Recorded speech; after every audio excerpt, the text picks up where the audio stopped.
Si vous avez ouvert un train JEP un matin de Noël, vous n'avez pas oublié son poids. Le métal froid dans les mains, l'odeur du moteur électrique quand il chauffait, ce jouet trop beau, trop lourd, qu'on n'offrait qu'une fois dans une enfance. À son sommet, JEP employait 771 personnes à Montreuil et exposait ses trains de Londres au Caire, de Bruxelles à Hanoï. La maison avait survécu à un incendie qui l'avait rasée, survécu à 2 guerres, survécu à la domination allemande de Märklin et de Byng. Et puis, après un demi-siècle à fabriquer les plus beaux trains de France, les presses de Montreuil se sont tues. Comment le plus beau train jouet jamais produit en France a-t-il pu simplement disparaître ? Chapitre 1 : Le feu de 1909. Cette histoire ne commence pas par un homme, elle commence par un incendie. En avril 1909, dans une rue de Montreuil-sous-Bois, à l'est de Paris, une usine presque neuve prend feu. 5000 mètres carrés d'ateliers, de presse, de tôle et de marchandises. En quelques heures, il n'en reste presque rien. On a raconté, sans jamais tout à fait le prouver, que le feu serait parti d'une installation électrique montée trop vite dans la précipitation d'un déménagement. Si c'est vrai, alors il y a là une ironie que toute la suite ne fera qu'approfondir. La maison qui allait devenir le roi du train électrique français est née d'un désastre électrique. Pour comprendre qui brûle ce jour-là, il faut remonter un peu. Le 25 octobre 1902, 7 fabricants de jouets parisiens s'étaient regroupés pour tenir tête aux Allemands. Car à cette époque, le beau jouet mécanique est allemand. Il s'appelle Märklin, une maison de Göppingen fondée en 1859, ou Byng, et il traverse les frontières par plein wagon. Face à cette domination, 7 ateliers français, parmi lesquels ceux de Dessin, de Fèvre, de Bonnet, de Roussel, décident de fondre leurs forces en une seule société. Elle s'appellera le Jouet de Paris. Sur les boîtes, on lit les lettres J, P, puis J de P. En 1908, cette jeune société s'installe dans une usine flambant neuve, au 94 de la rue de Paris, à Montreuil. 5000 mètres carrés, une ambition, un pari. 1 an plus tard, tout brûle. L'entreprise est ruinée. Les ouvriers sont mis au chômage. Et le 1er août 1909, le Jouet de Paris fait ce que font les vaincus. Il vend ses brevets et les décombres de son usine à son principal concurrent. Ce concurrent porte un nom qui ne dit plus rien à personne, et qui pourtant va tout décider. La Société industrielle de ferblanterie, la SIF. Elle a été fondée en décembre 1899 par un homme nommé Jules Villers, à partir d'anciens établissements dispersés dans le Nord, en Bourgogne, en Saône-et-Loire. Villers travaille la tôle. Il fait des boîtes, des ustensiles, de la ferblanterie ménagère. Et voilà que le hasard d'un incendie lui met entre les mains une marque de jouets, une usine à reconstruire et un savoir-faire qu'il n'avait pas. C'est une décision qui semble modeste. Elle ne l'est pas. Car en rachetant le Jouet de Paris, la SIF garde le nom commercial, reconstruit l'usine dès 1909 et lui laisse la bride sur le cou. Le siège social, lui, reste à Paris, au 39 du boulevard Beaumarchais. Cette double vie, l'atelier à Montreuil, la direction dans le Marais, durera jusqu'à la fin. Et l'on verra, bien plus tard, que cette distance de quelques kilomètres entre la main qui fabrique et la main qui décide n'aura rien d'anodin. Il faut imaginer ce que reconstruire veut dire en 1909. Pas de délai, pas de filet. On rebâtit, on rachète des presses, on rembauche. Et 5 ans plus tard, la guerre. Quand éclate la Première Guerre mondiale, l'usine de Montreuil est réquisitionnée. On n'y fabrique plus de trains. Son directeur, un homme du nom de Cyril Bonnet, doit reconvertir ses presses à emboutir. Au lieu de carrosserie de petites voitures, elles sortent désormais des casques pour l'armée française. Les mêmes machines, la même tôle, les mêmes gestes, au service de la mort au lieu de l'enfance. C'est une image qu'il faut garder en tête, parce qu'elle contient déjà tout. Une usine qui sait plier le métal et un pays qui décide de ce qu'on en fait. Mais la guerre, en coupant les importations allemandes, offre aussi aux Français une chance historique. Quand Märklin et Bing ne passent plus la frontière, la place est libre. Et la CIF va s'en emparer. Vers la fin des années 1920, la marque change une dernière fois de nom. J de P devient JEP. 3 lettres. Une légende commerciale voudra plus tard qu'elle signifie « jouet éducatif parisien ». En vérité, ce n'est qu'une contraction, la trace usée d'un ancien sigle. Mais ces 3 lettres, désormais, vont s'imprimer sur les plus beaux jouets que la France ait jamais produits. Chapitre 2. L'invention du beau jouet. En 1918, dans l'atelier reconstruit de Montreuil, 2 gestes changent tout. Le premier, la lithographie remplace la peinture à la main. On n'applique plus les couleurs au pinceau, une par une, on imprime le décor directement sur la tôle, en série, avec une finesse nouvelle. Le second, l'agrafage remplace la soudure. On assemble les pièces en repliant le métal sur lui-même, plus vite, plus proprement. Ces 2 changements ont un nom qu'on ne prononce jamais quand on est dedans. L'industrialisation. Le jouet cesse d'être un objet d'artisan pour devenir un produit de manufacture.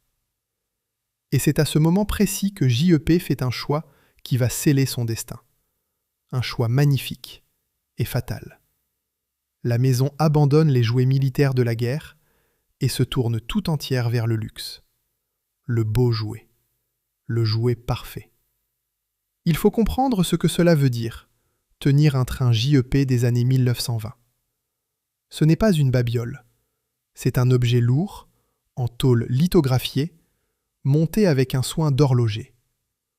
On y trouve l'écartement haut, 35 mm entre les rails, le 20 volts en alternatif, des moteurs performants, des attelages qui se verrouillent automatiquement. Les locomotives portent les livrets des grandes compagnies de l'époque, celles qui existent encore avant leur fusion. Le Nord, le PLM, l'État. Il faudra attendre le 1er janvier 1938 pour que toutes se fondent dans la SNCF. En 1925 paraît le train bleu. Puis, en 1928, arrive la pièce qui va entrer dans la mémoire des collectionneurs. La Flèche d'or. C'est la reproduction du train Pullman qui reliait Paris à Calais et à Londres, le train des riches, des diplomates, des acteurs. JEP en fait un modèle réduit d'une élégance stupéfiante. L'historien Clive Lamming, qui a passé sa vie à étudier ces objets, écrit sans détour que la Flèche d'or de JEP est pour l'ensemble des collectionneurs et pour lui-même le plus beau train jouet français jamais produit. Le plus beau. Pas l'un des plus beaux. Le plus beau. Et JEP ne se contente pas des trains. Le catalogue est un rêve d'enfant riche. Des automobiles, une réplique d'Hispano-Suiza en 1927, une Bugatti en 1935, une voiture de course de l'âge, des avions, un monoplan, un hydravion, des bateaux, et surtout ces fameux canots automobiles mécaniques qu'on lançait sur les bassins des jardins publics. Des patins à roulettes, des accessoires de plage, des petites cuisinières. Tout ce qu'on peut offrir à un enfant, JEP le fait, et le fait mieux que quiconque. En 1935, la maison présente l'autorail Nord Tar, surnommé le Triple Bleu. Le catalogue ne recule devant aucune modestie. C'est, écrit-il, le plus beau jouet et le plus moderne qui existe. On sourit aujourd'hui de cette assurance. Mais à l'époque, ce n'est pas tout à fait faux. Il faut pourtant dire une chose ici, pour être juste. Parce que la légende qui entoure JEP voudrait en faire une maison arrogante, aveugle, arc-boutée sur le passé. La vérité est plus troublante. Dès le milieu des années 1920, JEP avait déjà lancé de tout petits trains en voie de 18 mm, l'ancêtre de ce qu'on appellera plus tard le HO, ce format réduit qui allait tout emporter. JEP n'ignorait pas l'avenir. JEP l'avait entrevu, très tôt, avant presque tout le monde. On y reviendra. Retenez seulement pour l'instant que cette maison n'était pas une endormie. Elle savait. Elle n'était pas non plus invincible, et il faut le dire aussi. Dans les années 1920, JEP lance un jeu de construction, le mécanique, qui copie d'un peu trop près le célèbre Mécano. La firme Mécano attaque en justice et gagne. Jeb doit retirer le produit, le relancer sans les trous brevetés, sous le nom de Forge Acier. Ce fut un échec commercial complet. La leçon aurait pu servir. Même la plus belle maison peut se tromper, peut buter contre un concurrent mieux placé, peut voir un produit sombrer. Personne, semble-t-il, ne l'a retenu. Car pendant ce temps, Jeb grandit. Les commandes affluent. La tôle lithographiée sort de Montreuil par camions entiers, en direction des grands magasins parisiens, des boutiques de province et bientôt au-delà des frontières. La maison née des cendres est devenue, en moins de 20 ans, la plus importante manufacture de jouets de France. Et c'est alors qu'il faut pousser la porte de l'usine. Chapitre 3, 771 paires de mains. Imaginez que vous arrivez, un matin des années 1930, devant les grilles du 94 rue de Paris. Vous entrez par une petite cour, encadrée de 2 bâtiments modestes, d'un côté le pavillon du gardien, de l'autre la cantine. C'est peu de choses, cette cour, mais elle donne sur un monde. Car derrière, l'usine s'étend désormais sur plus de 10 000 mètres carrés au sol, et elle contrôle tout, absolument tout, de la naissance du jouet à sa mise en boîte. À l'apogée de l'entre-deux-guerres, jusqu'à 771 personnes travaillent ici. 771 paires de mains pour fabriquer des trains d'enfants. Suivons le métal. Tout commence dans les 2 ateliers de tôlerie. C'est le cœur bruyant de la maison. On y découpe la tôle, on la plie, on l'emboutit sous des presses dont certaines développent jusqu'à 140 tonnes de puissance. 140 tonnes pour donner sa forme à une carrosserie de locomotive qui tiendra dans la main d'un enfant. Le sol tremble. Le bruit est tel qu'on ne s'entend pas parler. On apprend à lire sur les lèvres, à faire des signes. Les ouvriers de la tôlerie n'entendent plus, le soir, le silence de leur propre cuisine. De là, les pièces passent à l'atelier de peinture, où on les traite au pistolet. L'odeur, cette odeur de solvant et de laque qui imprègne les vêtements, les cheveux, la peau, c'est celle-là que les anciens décriront des décennies plus tard, comme si elle collait encore à leurs doigts. On peint, on laisse sécher, on vérifie. Puis vient la chaîne de montage, où le jouet prend corps. Mais un train Jep, ce n'est pas qu'une coque, c'est un mécanisme. Alors il faut aussi passer par l'atelier de fonderie, où une grande presse hydraulique de marque Pinette coule le zamac, cet alliage de zinc, d'aluminium, de magnésium et de cuivre qui permet des pièces lourdes et détaillées. Il faut passer par l'atelier d'horlogerie, où des ouvriers montent les mécanismes à ressort avec la précision de véritables horlogers. Et il faut passer par l'atelier de bobinage, où l'on enroule à la main le fil de cuivre des moteurs électriques. C'est là, à l'atelier de bobinage, que se tiennent surtout des femmes. Penchées sur leur établi, elles enroulent le fil, bobine après bobine, des journées entières. C'est un travail de patience et de dextérité, mal payé, peu qualifié aux yeux de l'usine, et pourtant sans lui, aucun train Jep n'aurait jamais roulé. Le moteur, l'âme électrique du jouet, c'est leur ouvrage. Il faut s'arrêter un instant sur ces femmes, parce qu'elles posent une question que cette histoire ne pourra jamais tout à fait refermer. De toute cette foule d'ouvrières et d'ouvriers, de ces centaines de mains, l'histoire n'a presque retenu aucun nom. Presque. 2, peut-être. Une photographie de l'atelier de bobinage, prise vers 1950, porte au dos le nom du photographe, Jean-François Guy. Un cliché du personnel rassemblé devant le siège du boulevard Beaumarchais en 1954 est crédité à un certain Gérard Alix. Voilà. Ce sont les seuls noms que le temps a laissé attachés à ces images. Les visages sont là, par dizaines, figés sur le papier. Mais les noms des gens qui fabriquaient les trains, eux, se sont effacés. Nous connaîtrons le nom de ceux qui ont pris les décisions, ou plutôt, nous verrons bientôt que même cela nous échappe. Mais les mains, les vraies, celles qui bobinaient le cuivre et peignaient la tôle, restent anonymes. C'est une injustice ordinaire. C'est celle de presque toutes les usines. Enfin, à l'étage, loin du fracas des presses, se trouve le bureau d'études. C'est le cerveau de la maison. On y dessine les futurs modèles, on y calcule, et surtout, on y essaie. Des bancs d'essai où les locomotives tournent des heures, où l'on écoute le moteur, où l'on mesure l'adhérence, où l'on graisse les bielles. Un train JEP, avant de sortir, avait été éprouvé comme une vraie machine. C'est peut-être cela, au fond, le secret et la malédiction de cette maison. Elle traitait ses jouets comme s'il s'agissait de véritables locomotives. Avec le même sérieux, la même exigence, le même refus du à peu près. Et l'odeur de tout cela, si vous vous teniez au milieu de l'atelier, l'odeur de laque de la peinture, la poussière métallique de la tôlerie, l'ozone piquant des moteurs qu'on faisait tourner à l'essai, la graisse tiède des mécanismes, c'était l'odeur d'un monde qui savait exactement ce qu'il faisait et qui le faisait bien. Chapitre 4.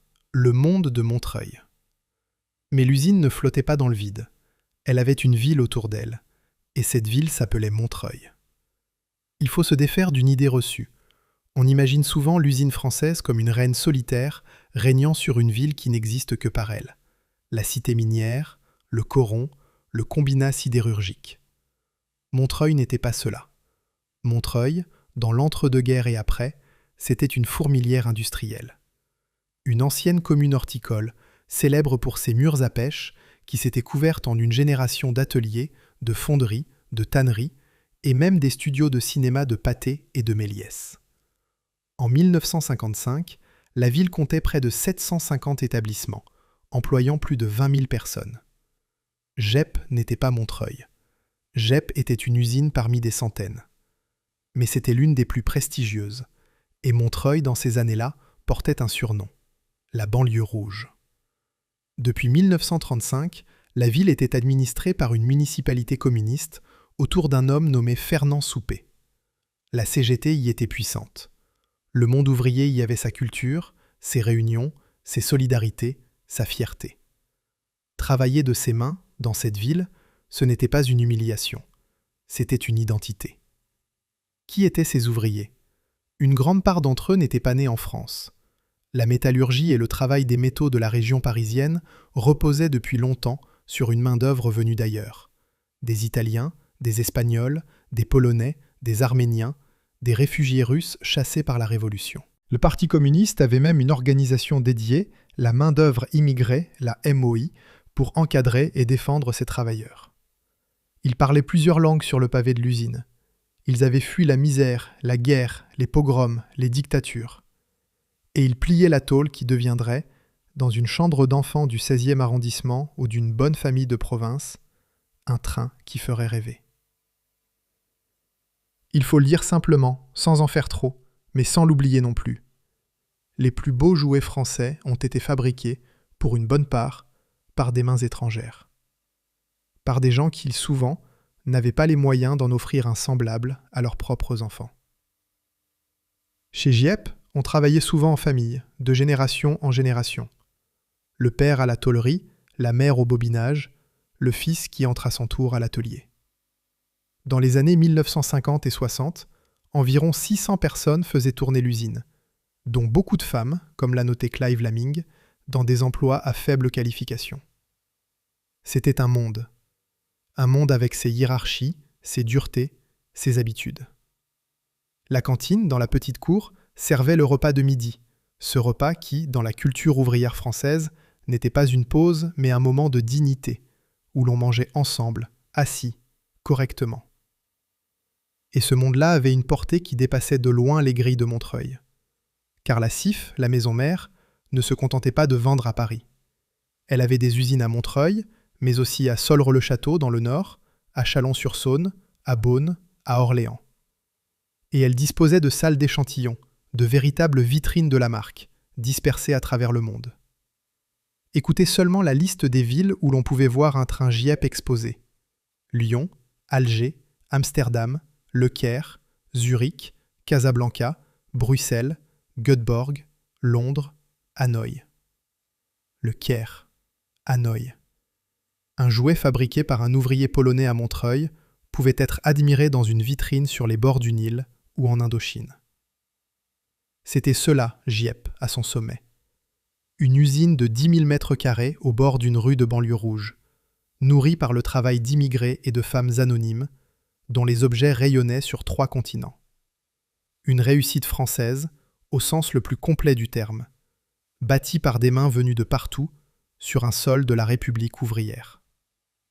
Personne, à l'intérieur de ces murs, n'aurait pu imaginer que tout cela reposait sur un équilibre déjà en train de se rompre. Chapitre 5. 50 années de succès. En 1950, JEP fait paraître une publicité sous un slogan magnifique de fierté. JEP, 50 années de succès. 50 ans. Un demi-siècle depuis les origines lointaines de la maison. Et c'est vrai, c'en est la beauté et le piège. Car l'après-guerre, pour JEP, n'est pas un déclin. C'est un nouveau sommet.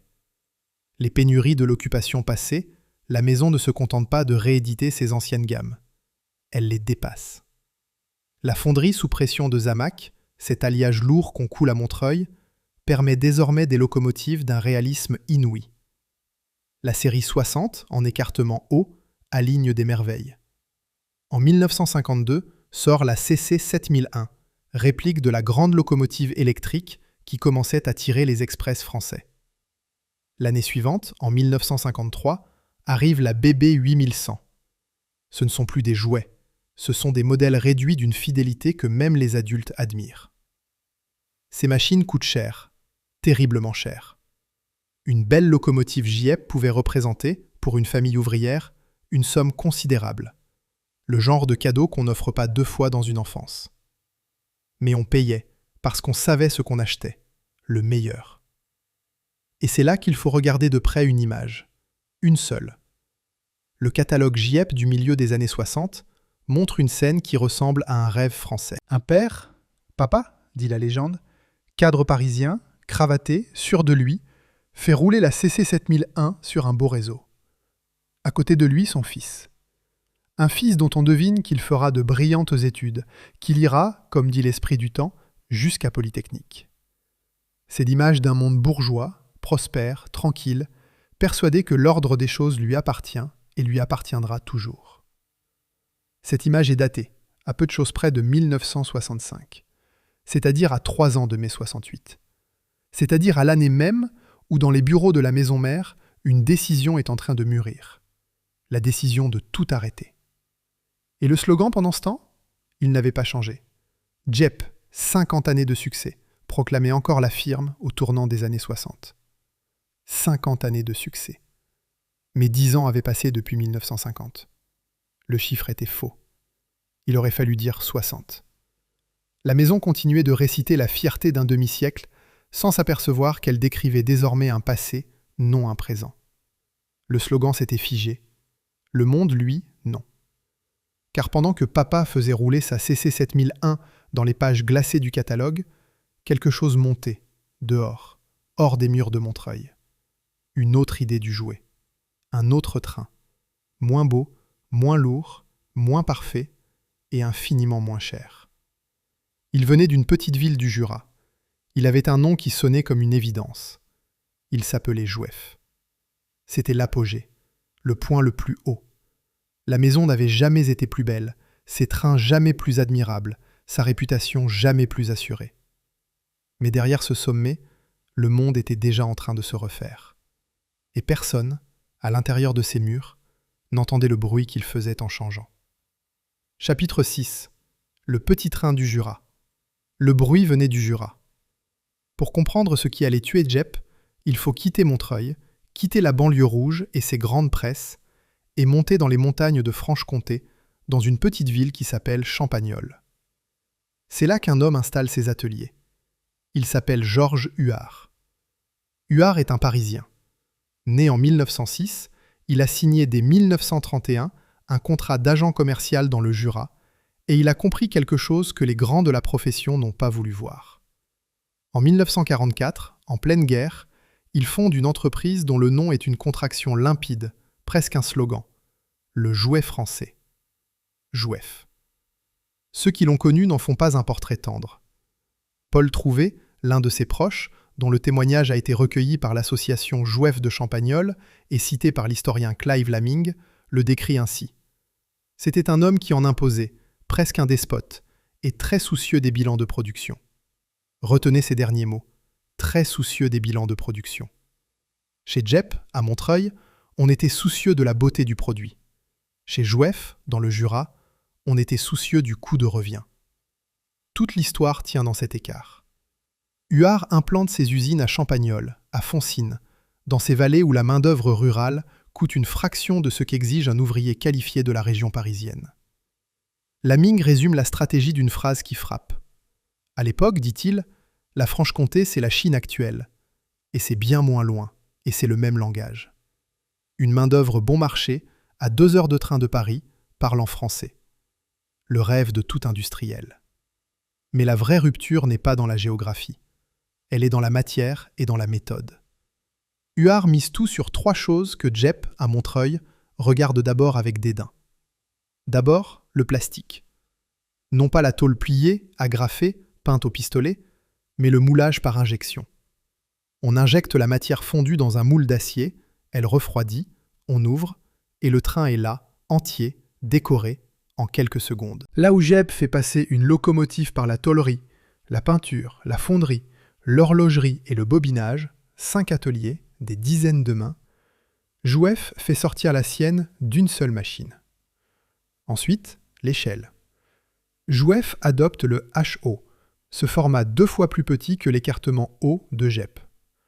2 fois plus petit, cela veut dire 2 fois moins encombrant sur la table du salon, 2 fois moins de matière, 2 fois moins cher. Enfin, la distribution. Huard ne vend pas ses trains dans les belles boutiques spécialisées. Il les vend en coffret bon marché, dans les grandes surfaces qui commencent à pousser partout en France. Le train pour tous. Le train qu'on trouve à côté des casseroles et des jouets de plage. Voilà ce qui monte, pendant que papa fait rouler sa belle CC 7001 dans le catalogue. 2 visions du jouet, désormais face à face. D'un côté, le train de prestige, lourd, parfait, cher. Le cadeau du cadre parisien à un fils promis à Polytechnique. De l'autre, le petit train du Jura, léger, imparfait, mais que toutes les familles de France peuvent glisser sous le sapin. L'une de ces 2 visions allait gagner. Et à Montreuil, personne ne semblait vouloir le croire. Chapitre 7. Le record de 1955. Il y a des jours où le monde bascule sans prévenir. Pour le train français, le vrai, celui qui roule, ce jour tombe les 28 et 29 mars 1955. Ces jours-là, sur une ligne du sud-ouest, 2 locomotives électriques lancées à pleine vitesse atteignent 331 km/h. C'est un double record du monde. Les 2 machines s'appellent la CC 7107 et la BB 9004. Le pays entier en parle. La photographie de ces locomotives fait le tour des journaux. Elles deviennent, du jour au lendemain, les visages glorieux du chemin de fer français. La preuve que l'avenir appartient à la traction électrique. Et c'est ici que se joue, en miniature, tout le duel entre Montreuil et le Jura. Jouef fabriquait déjà une petite locomotive en plastique, la BB 9003, presque la sœur de la vedette du record. En quelques semaines, Huard reprend son moule, modifie la numérotation et met sur le marché la BB 9004, la championne du monde, en plastique, à un prix imbattable. Chaque enfant de France peut désormais tenir dans sa main la locomotive dont parlent les journaux. C'est un coup de génie commercial. Ou un coup de chance parfaitement exploité. Les 2 se ressemblent souvent. Pendant ce temps, que fait Dieppe ? Dieppe a sa propre grande locomotive électrique, la fameuse CC 7001, gravée dans d'énormes moules d'acier, coûteux, fabriqués d'après un prototype de 1949. Le problème est technique, mais il est mortel. Ces moules ne peuvent pas être renumérotés. À l'époque, Dieppe ne dispose pas encore des moules à tiroir qui permettraient de changer un simple chiffre. La CC 7001 est prisonnière de son propre métal. Alors la maison bricole. Sur le catalogue, elle tente de faire passer sa vieille CC 7001 pour une CC 7121, plus moderne, plus proche de l'actualité. Mais le tour ne trompe personne. Dieppe reste, selon la belle expression, en retard d'une longueur sur l'actualité ferroviaire. Toujours un peu en arrière. Toujours un cran trop tard. Voilà le piège de la perfection. Quand on grave une locomotive dans un moule d'acier pour l'éternité, on ne peut plus la changer quand le monde change. Jouef, lui, avec son plastique injecté, pouvait reprendre un moule, l'ajuster, coller à l'actualité en quelques semaines. Le bon marché était souple. Le beau était rigide. La lourdeur qui faisait la gloire de Jep était devenue son boulet. Chapitre 8. Le mythe de l'erreur unique. On raconte que Jep est mort d'une seule erreur. Une erreur d'orgueil. On dit que cette vieille maison de tôle, arc-boutée sur son passé, aurait méprisé le plastique, refusé le HO, tourné le dos à l'avenir, et que l'avenir le lui aurait fait payer. C'est une belle histoire, elle est fausse. Voici la vérité, et elle est plus troublante que la légende. Jep n'a pas ignoré le petit train moderne. Jep l'a inventé, ou presque. Dès le milieu des années 1920, la maison lançait déjà de minuscules trains en voie de 18 mm. Le Pacific Mignon, l'Electric Trolley, l'ancêtre direct de ce HO qui allait tout emporter, inspiré des Allemands de chez Bing. 30 ans avant Jouef, Jep fabriquait déjà du tout petit train. Et le plastique ? Dès 1949, Jep publie son premier catalogue au format 00 et lance une gamme réduite en Zamac, la 232R, la 2D 29101, ces petites voitures qu'on surnommait les saucissons. Dès 1952, le plastique entre dans la maison, d'abord pour les traverses de voie. Vers 1955, il gagne les jouets eux-mêmes. Et en 1960, la série 61 est entièrement en plastique. Alors comprenez bien, la maison qu'on accuse d'avoir refusé le plastique en fabriquait. La maison qu'on accuse d'avoir méprisé le HO l'avait inventé avant tout le monde. La thèse de l'erreur unique, de l'aveuglement, de l'arrogance, cette thèse s'effondre dès qu'on regarde les catalogues. Où était donc la faute ? Elle n'était pas dans le refus du progrès. Elle était dans la manière. Le plastique de Jep était mauvais.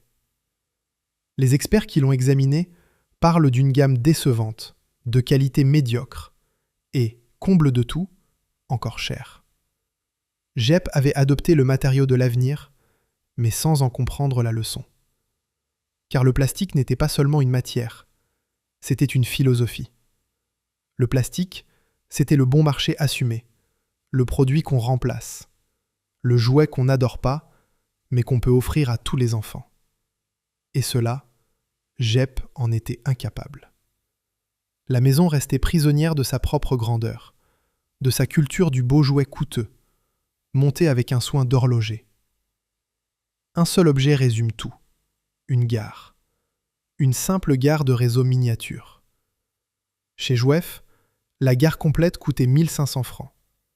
Chez Jep, la gare, assemblée à la main, en contreplaqué, coûtait 2265 francs. Presque le double. Pour un bâtiment jugé grossier.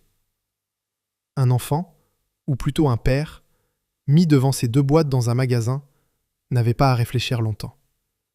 La même chose, à moitié prix, chez le voisin. C'est là toute la tragédie, et elle n'a rien d'un orgueil aveugle. C'est l'histoire d'une maison qui voulait faire du plastique comme elle faisait du métal, cher et parfait, dans un monde qui, désormais, voulait du bon marché et du suffisant. Jep n'est pas mort d'avoir refusé le progrès. Jep est mort d'avoir trop aimé la perfection, dans un monde qui ne voulait plus payer pour elle. Chapitre 9. La bouteille à la mer.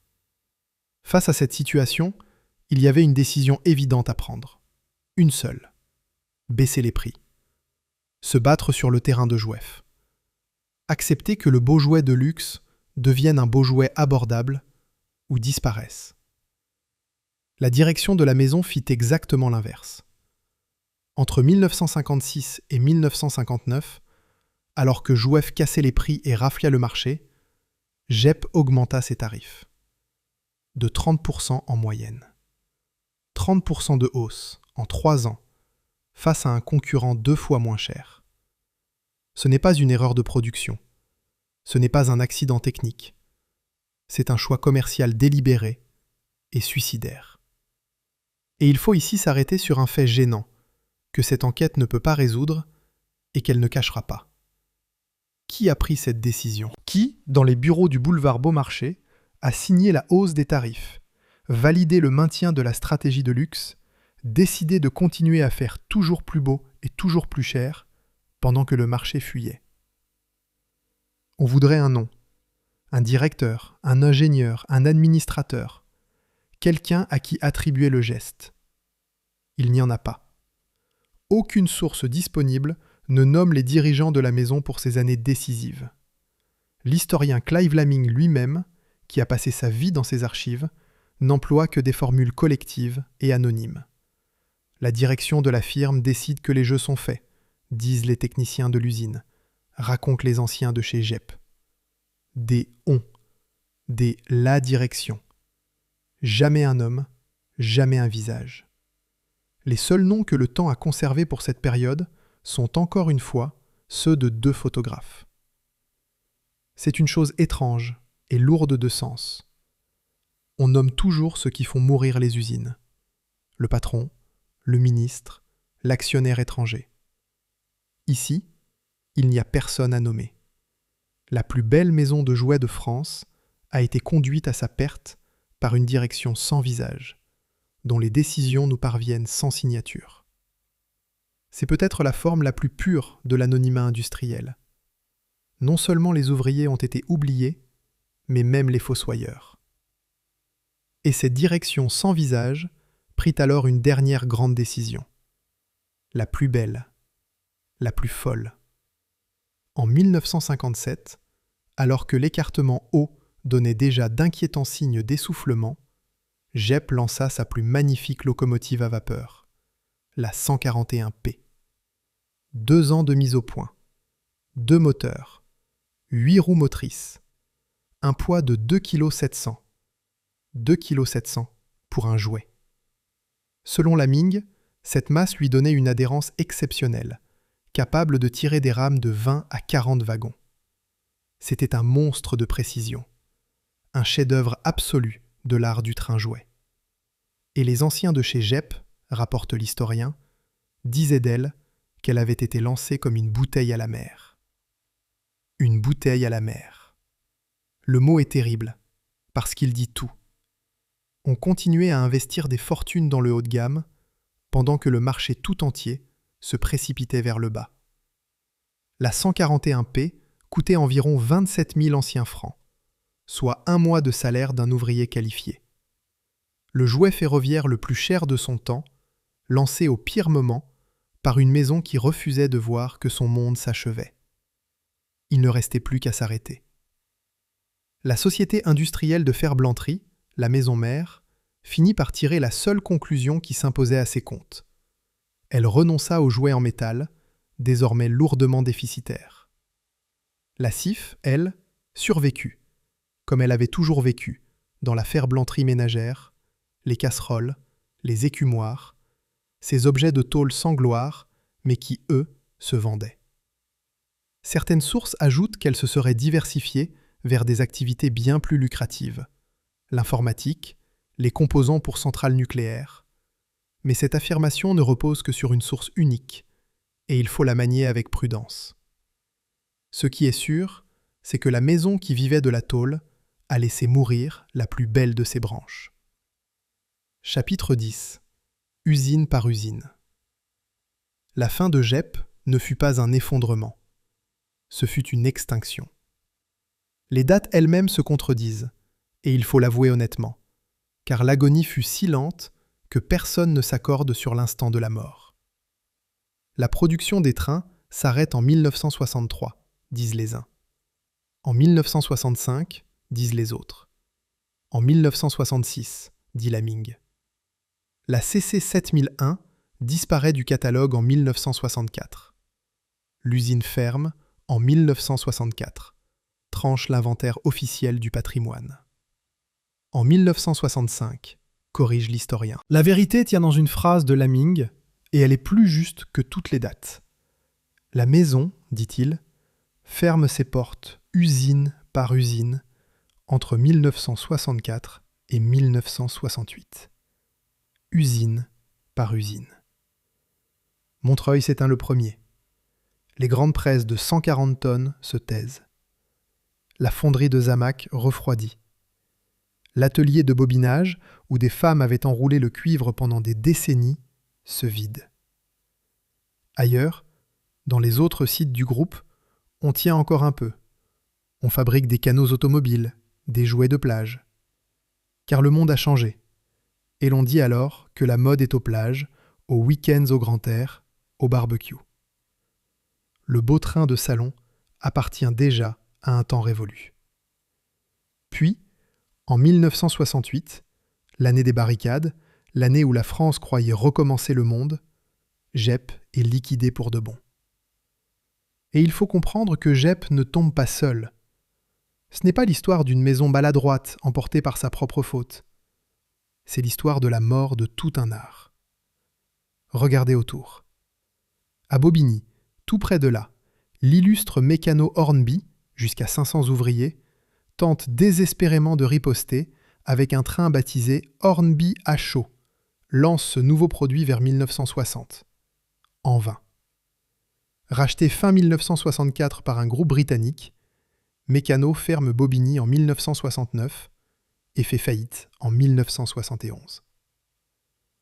La maison LR, celle de Louis Roussy, est reprise par Gep en 1961, mais sa production n'est jamais relancée. La firme SMCF est liquidée dès le début de 1961. La marque VB, Volon et Brun, disparaît en 1972. En moins d'une décennie, c'est tout le jouet métallique français qui s'effondre. Toutes ces maisons, tous ces noms, tous ces ateliers, balayés par la même vague. Le moulage plastique par injection, l'échelle à chaud, la grande distribution. Laming a écrit la seule épitaphe qui convienne. Quand la firme cesse toute activité en 1968, dit-il, l'âge d'or du beau jouet est terminé à jamais en France. À jamais. Le mot n'est pas trop fort. Quant à l'usine du 94 rue de Paris, celle qui avait brûlé en 1909, qu'on avait reconstruite, qui avait vu passer 771 paires de mains, un homme est venu la classer, bien plus tard. Un chercheur de l'Inventaire général du patrimoine, Jérôme Decoux, a mené l'enquête au tournant des années 2000. Dans son dossier, en face de l'usine Gep, il n'a eu qu'un seul mot à inscrire. Détruit. Montreuil, la banlieue rouge aux 750 usines, perdit dans les années qui suivirent la moitié de son âme industrielle. 20% de ses emplois d'usine, rien qu'entre 1976 et 1980. Les murs à pêche, les studios de cinéma, les fonderies, les tanneries, et Gep avec eux, effacés. La ville est aujourd'hui tertiaire, gentrifiée. On y vit bien, on n'y fabrique presque plus rien. Chapitre 11. 800 €. Il reste la marque. 3 lettres. Gep. Après 1968, la CIF en garda longtemps la propriété, comme on garde un vieux titre dont on ne sait plus quoi faire.